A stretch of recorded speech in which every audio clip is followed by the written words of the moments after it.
हाँ, तो अब देखो एक्सरसाइज 1.1 बहुत ही बढ़िया बढ़िया क्वेश्चन है। यहाँ पर निम्नलिखित संख्याओं का एचसीएफ ज्ञात करने के लिए यूक्लिड विभाजन एल्गोरिथम का प्रयोग कीजिए। ठीक है, यानी कि use Euclid's division algorithm to find the HCF. और क्वेश्चन इसमें 3 पार्ट दे रखे हैं, 135, 225, 135 और 225। पहले इसको देखते हैं।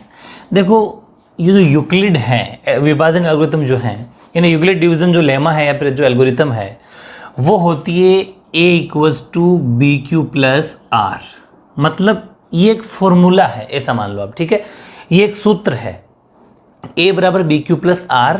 r का मतलब रिमाइंडर है, शेषफल है, q मतलब क्वोशंट है, भागफल है, और b मतलब जिससे अपन इसको मल्टीप्लाई करेंगे वो है, यानी कि भाजक मान लो ये। ठीक है, तो मैं अगर इस फर्स्ट पार्ट की बात करूं, फर्स्ट लूं 135 और 225। ठीक है, इंग्लिश वाले बीच में एंड लिख देंगे। तो अब बात ये आई कि हमारे पास इस जो इसका एल्गोरिथम का यूज करेंगे तो हमें किस किस की जरूरत पड़ेगी, ए की और बी की। ये क्यों हमें सोचना है, आर ऑटोमेटिक आ जाएगा। पूरी बात समझो, ए हम सोचेंगे, बी हम सोचेंगे मतलब हमारे पास होगा क्वेश्चन में, ए और बी हमारे पास क्वेश्चन में होगा, क्यू हम सोचेंगे, सिर्फ क्यू को सोचना है और आर ऑटोमेटिक आ जाएगा। बताता हूं मैं क्या कहना चाह रहा हूं। तो सोल्यूशन स्टार्ट करने से पहले एक बात को ध्यान रखना है कि हमेशा इन दोनों में से जो बड़ा होता है, जैसे 225 > 135, मतलब 135 से 225 बड़ा होता है, ये लिखना है। इसके बाद में ए की वैल्यू लिखनी है 225 और बी की वैल्यू हो जाएगी 335। ये आपको यही लिखना है।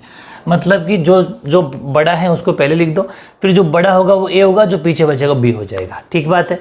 फिर आपको लिखना है according to Euclid division algorithm, मतलब कि हिंदी में बोलेंगे इसको यूक्लिड विभाजन एल्गोरिथम के अनुसार। ठीक है, ये अपन को लाइन लिखनी है और फिर ये लिखनी है यूक्लिड डिवीजन एल्गोरिथम, ये a = bq + r। अब a की वैल्यू 225 = b की वैल्यू, सॉरी ये 1 लिखना भाई, 135, b की वैल्यू 135 × q। अब q की वैल्यू क्या रखें वो अपन को सोचना है। मतलब ये है कि इस 135 को किससे मल्टीप्लाई करूं, किससे गुणा करूं कि 225 के आसपास पहुंच जाऊं, लेकिन 225 के ऊपर ना निकलूं। हो सकता है 225 के बराबर भी आ जाए। तो सीधी सी बात है, 1 टाइम ही जाएगा, क्योंकि 135 को 2 बार करने से 270 हो जाता है, 270 हो जाता है, जो कि इससे ज़्यादा हो जाता है। तो अपन को 1 टाइम करना है। पीछे रिमाइंडर आर का मतलब शेषफल, वो क्या बचेगा बताओ। वो अब ये डिसाइड करेगा कि क्या बचेगा। इसको मल्टीप्लाई कर लो, 135 है, इस 135 को इसमें से माइनस करना है हमेशा, लेकिन यहाँ लिख के दिखाना नहीं, मन में सोच लो। 5 में से 5 गया 0, 2 में से 3 जाएगा नहीं, इसलिए तो 12 में से 3 गया तो 9 बच गया। ठीक है, बस सिंपल है, बहुत ज़्यादा इजी है। मतलब कि ए हमने यहाँ निकाल लिया, बी हमने यहाँ से ले लिया, इनटू क्यू हमें सोचना है क्योंकि इसके पास पहुँचना है। तो इतना तो आप सोच ही सकते हो। डिवाइड भी तो अपन करते हैं ना, भाग कैसे करते हैं फिर डिवाइड, वैसे ही। तो इसका मल्टीप्लाई इसमें से माइनस करना, जो बचेगा वो रिमाइंडर होगा, शेषफल होगा। ठीक है, मतलब कहने का ये है कि ये सिंपली ऐसा डिवाइड है कि जैसे 225 है, ये 135 है, एक बार गया क्या, ये तो हो जाएगा भागफल q। ठीक है, यहाँ आ गया 135, पीछे क्या बचा 0 और ये 90, ये शेषफल हो गया। सिस्टम वही है, लेकिन ये बार बार करने की जरूरत नहीं है। ठीक है ना, ये ध्यान रखना है, बस सिंपल। अब अपन बात करते हैं नेक्स्ट। अब नेक्स्ट में क्या होती है, नेक्स्ट स्टेप जो होती है ना, वो होती है ये a बन जाता है। अब 225 खत्म, अब ये a बन जाता है और ये b बन जाता है हर बार। तो इसको a की जगह लिखेंगे 135 = इसको b की जगह लिखेंगे। देख लो भले a की जगह ये बराबर का बराबर, b की जगह 90 × q का मतलब भागफल, क्वोशंट। फिर सोचना है इस 90 को किससे मल्टीप्लाई करूँगी, 135 के पास पहुँच जाऊँगा 1 टाइम। बिल्कुल सही सोचा आपने। प्लस रिमाइंडर क्या बच गया, 90 माइनस कर दो इसमें से, तो 45 रिमाइंडर, यानी कि शेषफल बच गया। ठीक है, ओके। अब नेक्स्ट चले गए नेक्स्ट स्टेप में, तो ये a बन गया, ये b बन गया, तो a को a की जगह लिखेंगे = b को b की जगह 45 को लिखेंगे। ठीक है, अब इस 45 को किससे मल्टीप्लाई करोगे 90 आ जाए, तो आप सब ने बोला 2 बार, वेरी गुड, क्योंकि पूरा 90 हो रहा है। तो रिमाइंडर क्या बचा, कुछ ही नहीं बचा, 0, क्योंकि 90 हो गया, 90 में से 90 जाएगा तो 0 बचेगा। बस यही आंसर आ गए। मतलब आपने, इसने पूछा क्या कि एचसीएफ ज्ञात करो, एचसीएफ, ये जो निकलेगा वो एचसीएफ होगा। मतलब आपने लास्ट में किससे मल्टीप्लाई किया था, 45 को 2 से मल्टीप्लाई किया था, तो जो 45 होगा वो हमारा HCF हो जाएगा, HCF। जो लास्ट में मल्टीप्लाई होगा, ये जो रिमाइंडर होगा वो 45, तो HCF बराबर 45 आपका आंसर हो जाएगा। है ना, काफ़ी इजी। बस तो ये सिस्टम आपको फॉलो करना है, 1 मार्क्स में ऐसा क्वेश्चन आता है। ठीक है, अब लेते हैं अपन इसका सेकंड पार्ट। ये सेकंड पार्ट है, सेकंड पार्ट लिया। अब देखो, चाहो तो इसको स्टेप्स भी लिख सकते हो, चरण इस वजह से लिखते तो हैं इसको, चाहो तो लिख सकते हो स्टेप फर्स्ट, वैसे कोई ज़रूरत नहीं है इसकी, सिंपल है, ऐसी कोई सिंपल बात है ये। और स्टेप थर्ड, मतलब हिंदी वाले लिख देंगे चरण फर्स्ट, ठीक है, चरण सेकंड, चरण थर्ड, ठीक है, 3 चरण में हो गया। फिर वो है 196 एंड 38220, हिंदी वाले लिख देना और। ये है 38,220 है, इधर 196 है। सबसे पहले क्या करना है, 38,220 यानी 38,220 को ये बड़ा दिखाना है भी बड़ा, तो ऐसा लिखना है। फिर ये हमारे पास ए की वैल्यू हो जाएगी 38220, बी की वैल्यू हो जाएगी 196, ठीक है। फिर according to Euclid division algorithm, यानी कि यूक्लिड हिंदी बोलेंगे विभाजन और एल्गोरिथम के अनुसार, ठीक है। और वो क्या कहती है, ए बराबर b q plus r. Very good, चलो इधर कर लेते हैं थोड़ी, एक इसके बाद एक लाइन और लिख लेना यहीं पर, ए बराबर बी क्यू प्लस आर। ए की वैल्यू कितनी, ए की वैल्यू है 38220 इक्वल्स टू बी की वैल्यू कितनी है 196। और देखो ये एक ऐसा नंबर है जब आपको सोचना नहीं आ रहा हो कि यार 196 को किससे मल्टीप्लाई करूँ, तो बहुत बड़ी वैल्यू है, तो एक मैं आपको तरीका बताता हूँ। आप क्या करना, इस 38220 के अंदर 196 का डिवाइड कर लेना, क्योंकि कब, वैसे तो सिंपल वैल्यू आती है, कभी इतनी बड़ी कॉम्प्लिकेटेड वैल्यू एग्जाम में नहीं आती, लेकिन कभी कभी अगर आ जाए तो आपको तरीका बता रहा हूँ कि आप इसका इसमें डिवाइड करना, ठीक है। तो लगभग देखो कितनी बार जाएगा, एक बार 196, तो माइनस किया तो 12 में से 6 तो 6, और इधर बच गया 7 यानी 17, तो 17 में से 9 गई, ठीक है, तो बच गया 8, यहाँ बच गया 186, फिर उतार लिया 2, ठीक है।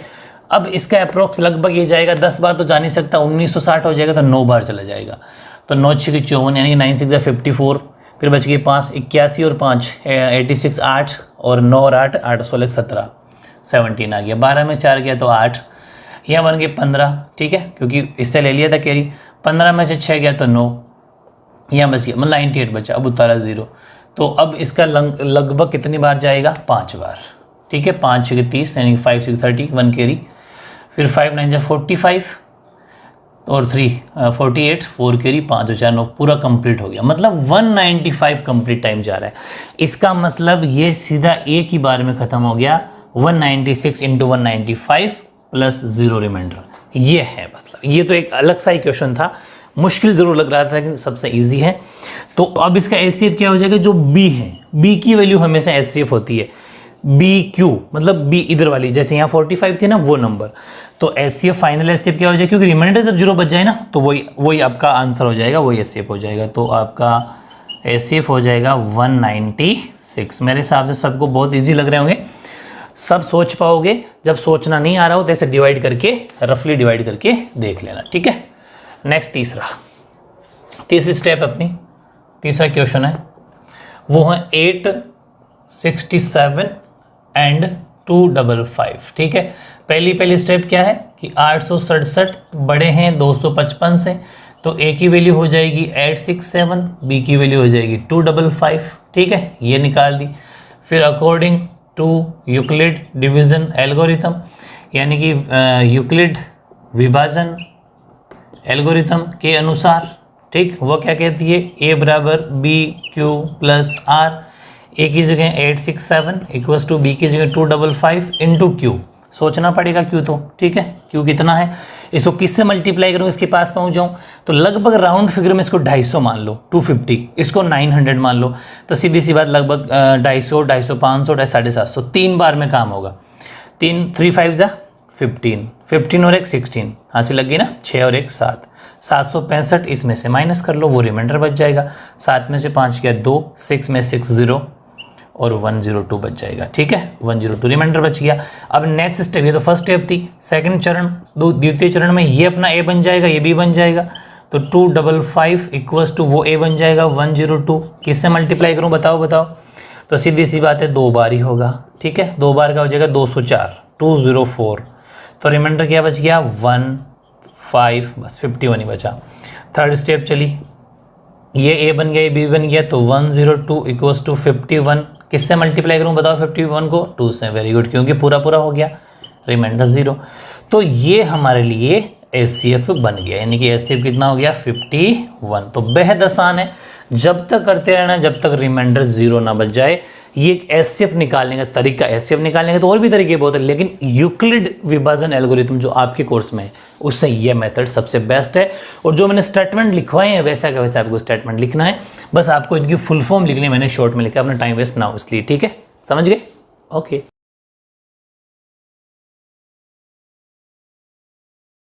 हाँ, अब है क्वेश्चन शानदार। क्वेश्चन नंबर 2, क्वेश्चन नंबर 4 और क्वेश्चन नंबर 5, तीनों 100% मोस्ट क्वेश्चन है। ये नॉर्मल, ये स्क्वायर में, 5th क्यूब में। मतलब ये नॉर्मल क्वेश्चन शो करना है, ये वर्ग है और 5वां घन है। और तीसरा क्वेश्चन डिफरेंट है, वो मैं अलग से करा दूंगा। पहले इन तीनों को एक साथ अगर आपने समझ लिया ना, तो ये क्वेश्चन कभी आपके जिंदगी में डाउट क्लियर हो जाएगा। आज के बाद जिंदगी में कभी आपको दिक्कत नहीं करेगा, लेकिन समझना बड़े ध्यान से, क्योंकि थोड़ा सा आपको थ्योरी टाइप क्वेश्चन है, अलग सा नजर आएगा। पहले बात करते हैं सेकंड क्वेश्चन की, ठीक है। Solution start. इसने कहा दर्शाइए कि कोई भी धनात्मक विषम पूर्णांक 6q+1 या 6q+3 या 6q+5 के रूप का होता है जहां q कोई पूर्णांक है।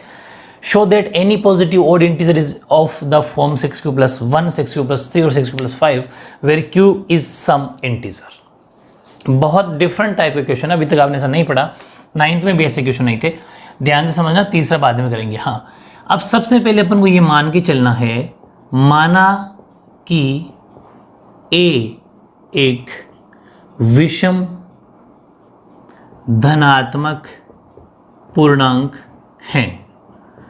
Let A is a odd positive integer. ये बात आपको लिखनी है। मान लेते हैं कि a एक विषम धनात्मक पूर्णांक है। क्यों? क्योंकि हम बढ़ रहे हैं वो यूक्लिड की तरफ। यूक्लिड डिवीजन लेमा से सॉल्व होते हैं क्वेश्चन। यूक्लिड विभाजन प्राइमिका बोलते हैं हिंदी में वो, या फिर उसको विभाजन एल्गोरिथम भी बोल सकते हो, वो एक ही बात है। तो उसमें a चाहिए, और एक बात a तो चलो अपन ने मान लिया। अब b क्या होगा? b वही होगा जो q से मल्टीप्लाई है। ध्यान रखना, जो q से मल्टीप्लाई है, जो q से गुणा हो रहा है, वो यहाँ पर b की वैल्यू होगी। तीसरा बंदा कौन होता है? एक तो a होता है, हो गया, b होता है, हो गया। अब रहा r कौन होगा? सबसे बड़ा इश्यू है r कौन होगा इस क्वेश्चन में, क्योंकि यूक्लिड डिवीजन लेमा या फिर यूक्लिड डिवीजन एल्गोरिथम या फिर यूक्लिड डिवीजन विभाजन प्रेमिका बोल दो, चाहे विभाजन एल्गोरिथम बोल दो, उसमें r, b और a की जरूरत पड़ती है। तो r को निकालना सीखो तो हमेशा फिक्स है r की वैल्यू 0 के बराबर होगी। ये तो होता है बड़ी का साइन, r की वैल्यू 0 से बड़ी होगी या बराबर होगी। ये बराबर हो गया, कैसा? ऐसा और ऐसा साइन, r की वैल्यू का जो ग्रेटर देन और इक्वल टू बोलते हैं इसको, ग्रेटर देन इक्वल टू। तो r की वैल्यू 0 के बराबर या बड़ी होगी, लेकिन 6 से छोटी होगी। बात समझ में आ गई? लिखना सीखो। इसमें 6 बड़ा होगा r से, इसका मतलब r 6 से छोटा होगा, लेकिन 0 से बड़ा होगा या फिर 0 के बराबर होगा। ये r की वैल्यू है। इट मीन्स का मतलब अर्थात r की जो वैल्यू होगी वो 0 हो सकती है, 1 हो सकती है, 2 हो सकती है, 3 हो सकती है, 4 हो सकती है और 5 हो सकती है, लेकिन 6 नहीं, 6 से छोटी। बस ये बड़ी चीज आ गई।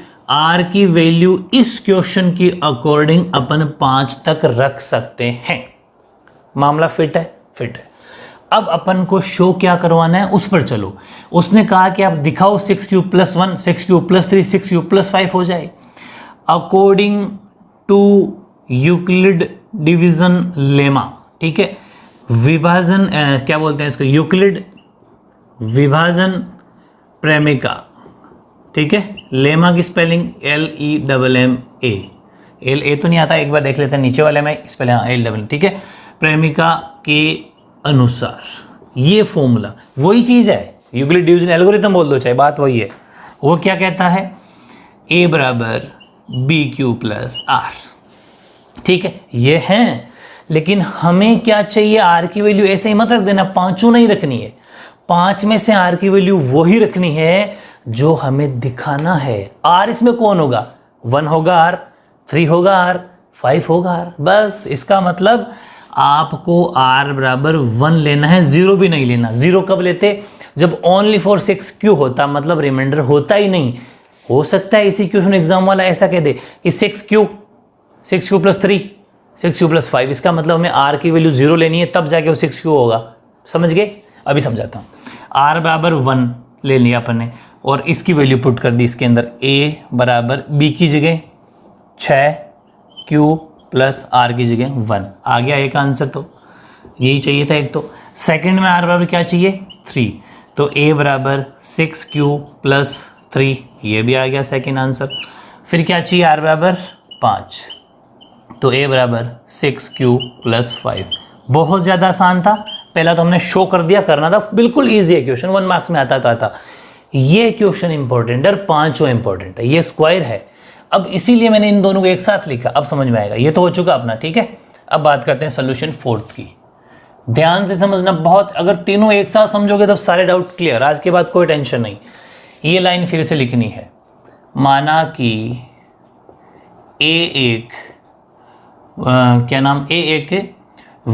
इसमें भी वही मानना है क्या, हिंदी वाले यूक्लिड विभाजन प्रमेय का प्रयोग कर दर्शाई किसी धनात्मक पूर्णांक, ओनली फॉर धनात्मक पूर्णांक लिखा हुआ है, तो a एक धनात्मक पूर्णांक है।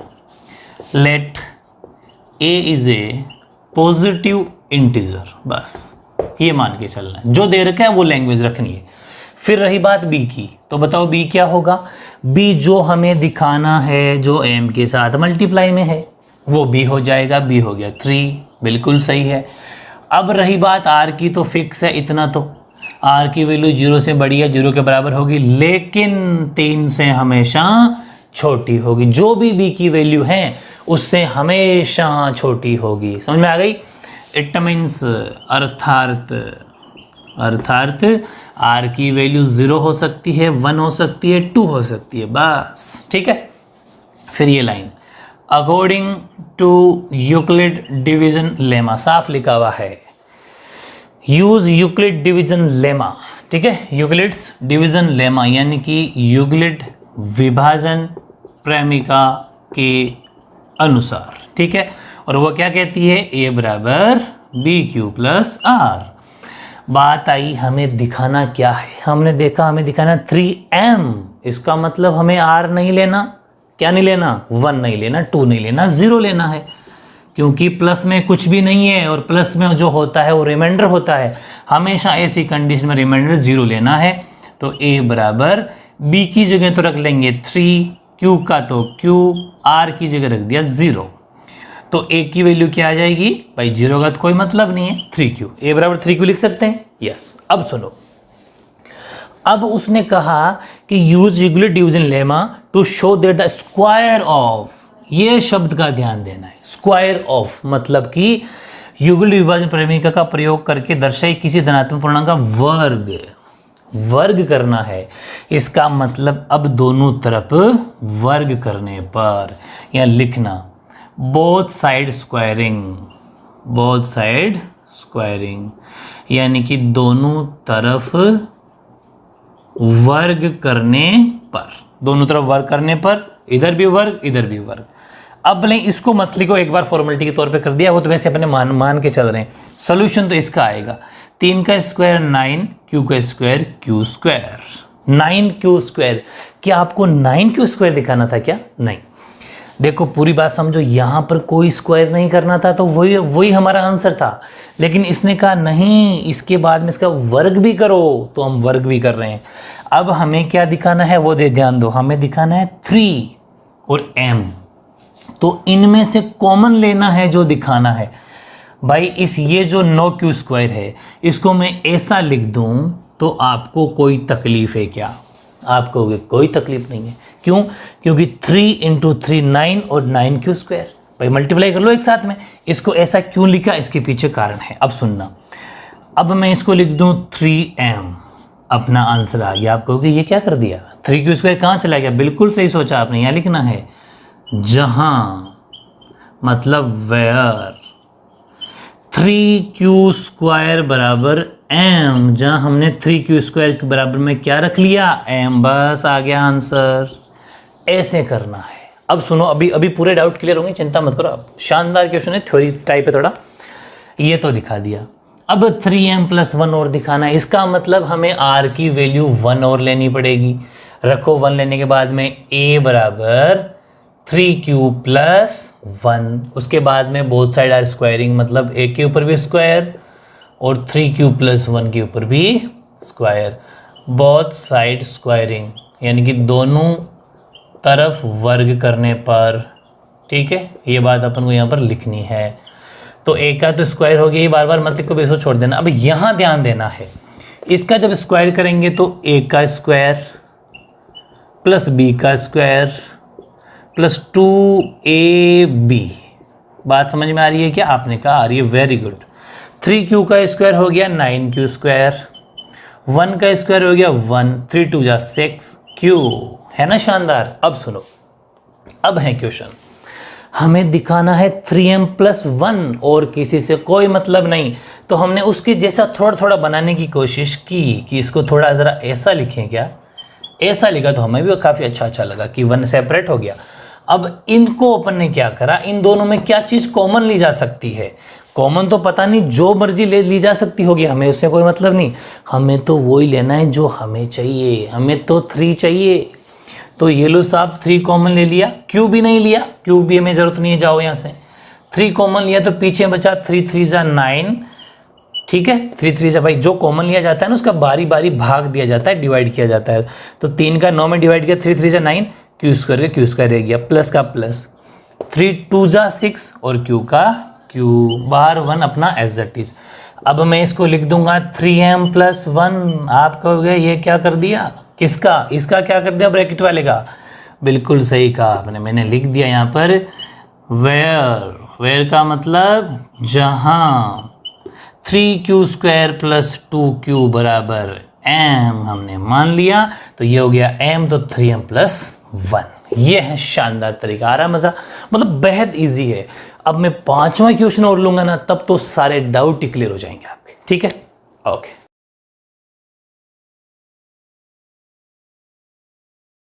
अब ये देखो क्वेश्चन नंबर 5, ये है क्यूब, जहां आपने स्क्वायर किया था, वर्ग किया था घन। बस गारंटी है सिंगल क्वेश्चन। अब आपके डाउट क्लियर, सब क्लियर, ठीक है। बस ध्यान से समझना, सिंगल क्वेश्चन आपके अब नहीं रहने वाला इससे रिलेटेड। यूक्लिड विभाजन प्रमेय का प्रयोग करके दर्शाई कि किसी धनात्मक पूर्णांक का घन, क्या लिखा हुआ है यहाँ पर, क्यूब, घन लिखा हुआ है, ठीक है, क्यूब। बाकी वही है, 9m दिखाओ, 9m+1 दिखाओ, 9m+8 दिखाओ, कुछ मर्जी जो मर्जी पूछो, 9m 9m+1 और 9m+1 और 8 दिखाना है, ठीक है, बिल्कुल ठीक। सबसे पहले अपना सॉल्यूशन स्टार्ट वो वहीं से करेंगे। माना कि a एक, इसने क्या पूछा, धनात्मक पूर्णांक। धनात्मक पूर्णांक लिख दो, धनात्मक पूर्णांक है। Let a is a positive integer, ठीक है। इसके बाद में a का काम हो गया, b क्या होगा, जो m के साथ मल्टीप्लाई में है वो ही b होगा। वेरी गुड, तो b कितना हो गया, 9। अब रहा नंबर r का, तो r तो ये हो गया साहब, r की वैल्यू 0 से बड़ी या बराबर, लेकिन 9 से छोटी होगी। 9 से तो छोटी होना पड़ेगा।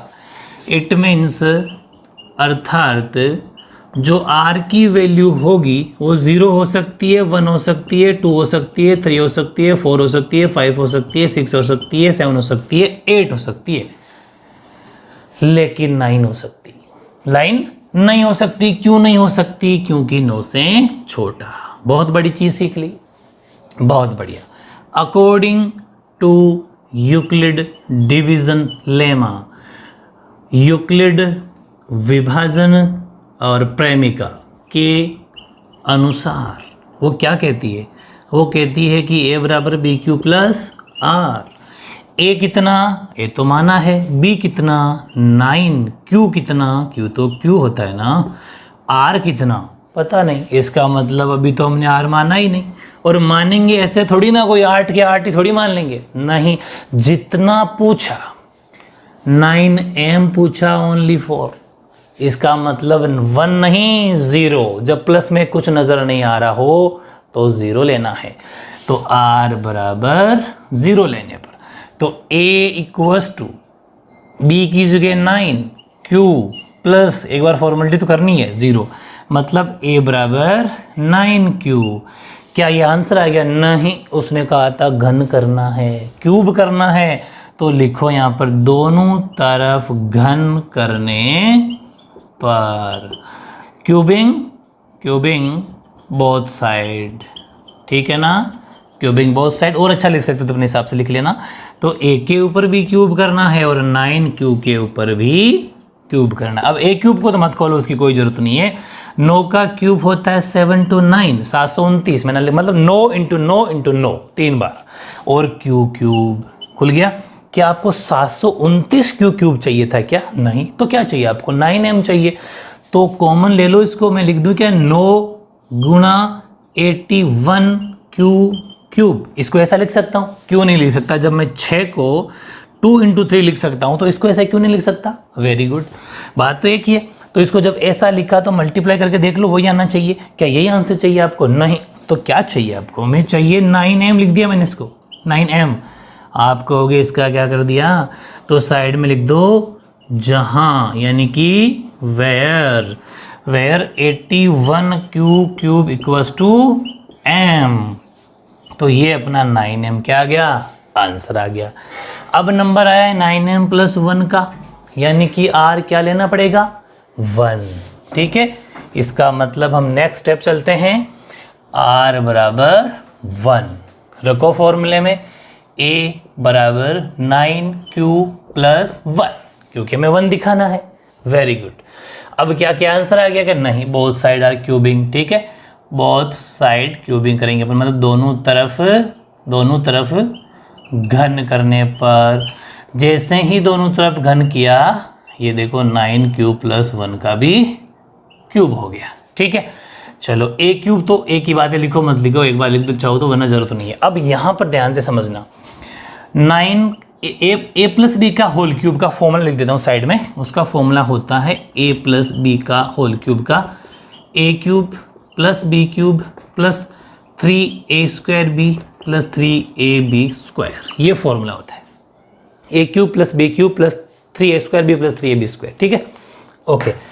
तो ये लिखा अपने a cube plus b cube 3a square b plus 3a square b हो गया, 3a square b plus 3ab square. Done. अब खोल लो इसको। a क्यूब बारी बार लिखने की जरूरत नहीं है। 9 का क्यूब होता है 729 क्यूब, क्योंकि खुल गया। 1 का क्यूब तो 1 ही होता है, प्लस 9 का स्क्वायर 81। ध्यान से समझना, 81 को 3 से मल्टीप्लाई कर दो तो ये हो गया 3 और 243 और 1, उसका कोई मतलब नहीं। 243 और क्यू स्क्वायर का क्यू स्क्वायर, यहाँ ये पूरा सोल्यूशन हो गया ये वाला, ठीक है, ओके। प्लस 9 से 27 यानी कि 27 और क्यू 1 का स्क्वायर का कोई मतलब नहीं मल्टीप्लाई में। Very good. क्या आपको ऐसा आंसर चाहिए था क्या? अजी बिल्कुल भी नहीं। तो फिर क्या? तो ये कि 729 क्यूब 243 क्यू स्क्वायर 27 क्यू और 1 को थोड़ा अलग लिखो, क्योंकि हमें 1 चाहिए। 1 को हमने अलग लिख लिया, लेकिन फिर हमने सोचा 1 से पहले और क्या चाहिए? 9m चाहिए बस। तो इसको पूरे को 9m बनाना है, चलो बना देते हैं। इस पूरी की पूरी वैल्यू में 9 को कॉमन ले लिया बस, और हमें किसी से कोई मतलब नहीं। 9 को कॉमन लिया तो 9 8 72, 9 8 72, 9 1 9, क्यूब अंदर पड़ा रह जाएगा। ऐसे ही 9 का इसमें डिवाइड करो तो 9 2 18, 2 9 18, ठीक है, बच गए कितने? 6। तो 9 7 63, 9 7 63, क्यू स्क्वायर बच गया। और 9 का 27 में 3 बार और क्यू का क्यू और 1, मतलब जो कॉमन लिया जाता है उसका बारी बारी डिवाइड किया जाता है। ये हो गया। क्या ये आंसर चाहिए था? अजी ये भी नहीं चाहिए। तो क्या फिर 9m प्लस 1 हमें आंसर चाहिए। आप कहोगे इसका क्या कर दिया? तो हमने साइड में लिख दिया कि वेयर जहां 81 क्यूब 27 क्यू स्क्वायर 3 क्यूब बराबर m हमने मान लिया, ये हमारा आंसर आ गया है ना। मज़ेदार, बड़ा मज़ेदार, बहुत इंटरेस्टिंग होती है मैथ्स। अब बात करते हैं अपन 9m + 8 की। चलो अब इसका मतलब हमें r क्या रखना पड़ेगा, 8 रखना पड़ेगा। अब यहां पर एक बहुत बड़ी चीज सिखाता हूं आपको, बहुत लेवल की चीज सिखाता हूं कि कुल मिला के अपन को आंसर चाहिए 9m + 8। ध्यान से सुनना पड़ेगा ना, 9m + 8 चाहिए। और r की वैल्यू अपन जो भी लेंगे, r की वैल्यू अपन जो भी लेंगे उसका लास्ट में जाके तो क्यूब करना पड़ेगा, घन तो करना ही पड़ेगा ना, पड़ेगा। तो फिर क्यों ना 8 क्यों ले अपन, 8 से ही लाना तो लास्ट में जाके 8 ही पड़ेगा, बाकी सब कुछ खत्म करना पड़ेगा। तो यहाँ पर एक ऑप्शन और है कि अपन r की जगह 2 भी ले सकते हैं, क्योंकि जब जैसे ही 2 का क्यूब करेंगे तो 2 का क्यूब भी 8 होता है, 2 × 2 × 2 8। हालांकि 8 लोगे तो भी गलत नहीं है। यहाँ पर थोड़ा सा कॉमन सेंस अप्लाई करना है, क्योंकि हमें सिर्फ आंसर दिखाना होता है, लेना भी वही होता है रिमाइंडर। लेकिन कभी कभी बहुत बड़ी वैल्यू हो जाती है तो वहां पर अपन कम लेके भी उसको दिखा सकते हैं। तो आप मेरी मानो 8 की जगह 8 मत लेना, r की जगह 8 लोगे तो बहुत बड़ा क्वेश्चन हो जाएगा, सोल्यूशन हो जाएगा, लेकिन गलत नहीं है वो। लेकिन अभी आपको क्या लेना है, 2 लेना है। तो r की जगह लेना है 2। अब बताता हूं मैं आपको क्या कहना चाह रहा हूं मैं। a बराबर, अभी पूरी बात सिखा दूंगा, पहले देखते जाओ। 9³ + 2, फिर वही बात है, दोनों तरफ घन करने पर, बोथ साइड क्यूबिंग। ठीक है, दोनों तरफ घन किया तो इसके ऊपर भी क्यूब हो गया, और 9³ + 2 के ऊपर भी घन हो गया। ठीक है, अब देखो, आओ इधर, a³ बराबर, यहाँ a + b का क्यूब लग जाएगा, थोड़ा सा स्पेस चाहिए।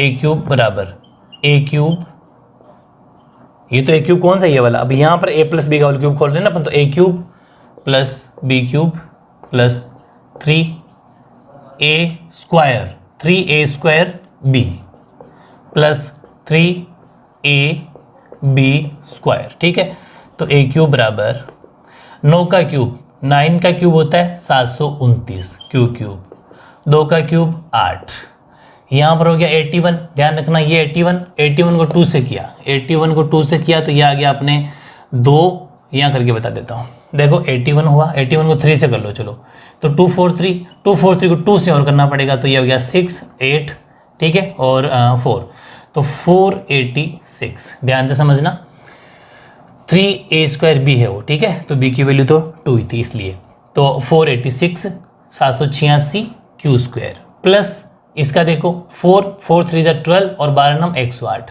ठीक है, 12 9 108 q। बस ये ध्यान रखना, कोई मल्टीप्लाई मिस्टेक होगी तो देख लेना थोड़ा। 81 को 3 से किया तो 243, 81 को 3 से करेंगे तो ठीक है 3, हाँ 243, इसको 2 से कर देंगे तो 6 8, हाँ सही है। अब अपन को क्या देखना है, a³ बराबर हमें क्या बचाना है, 8 बचाना। देखो ये कहना चाह रहा था हमें 8, 2 में भी बच जाएंगे, लेकिन आप टेंशन मत लो, अगर आप r की वैल्यू 8 भी ले लोगे ना तो गलत नहीं है, लेकिन थोड़ा हार्ड वर्क हो जाएगा, स्मार्ट वर्क नहीं है। मेरा मकसद स्मार्ट वर्क भी करूँ और बहुत कुछ सिखा दूँ, समझ गए, ठीक है। अब हमने क्या करा कि थोड़ा सा इसको अलग लिखा, क्योंकि हमें 8 की ज़रूरत है। 486 q² प्लस 108 q प्लस 8 बिल्कुल साइड में। अब a³ बराबर इसमें और इसमें हमें 9 कॉमन लेना है, क्योंकि हमें सिर्फ 9 चाहिए, तो 9 8 72 यानी कि 981 क्यूब, इसमें भी 9 कॉमन ले लिया तो 9 5 से 45 बच गए 3, 9 4 से 36 q², इसमें लिया तो 9 1 से 9 2 से 18 q, और बाद में लास्ट में 8 लिख दिया। तो a³ बराबर ये पूरा m हो गया, तो 9m प्लस 8। आप क्या होगे, इसकी बार बार लिखने की जरूरत नहीं है, आप कहोगे ये क्या कर दिया इसका, तो लिख देंगे वेयर, जहां ये पूरा 81 q³ 54 q² प्लस 12 q बराबर m मान दिया अपन ने, ठीक है। तो लेकिन हमारा आंसर ये रहा और ये रहा, है ना मज़ेदार। ये था क्वेश्चन नंबर 5। तो क्वेश्चन नंबर 2, 3 भी करा दूंगा, 4th और 5th, ये बड़े शानदार क्वेश्चन है। इस एक्सरसाइज में से यही मोस्ट क्वेश्चन है, हालांकि अभी क्वेश्चन नंबर 3 भी अपन कर लेते हैं, ठीक है।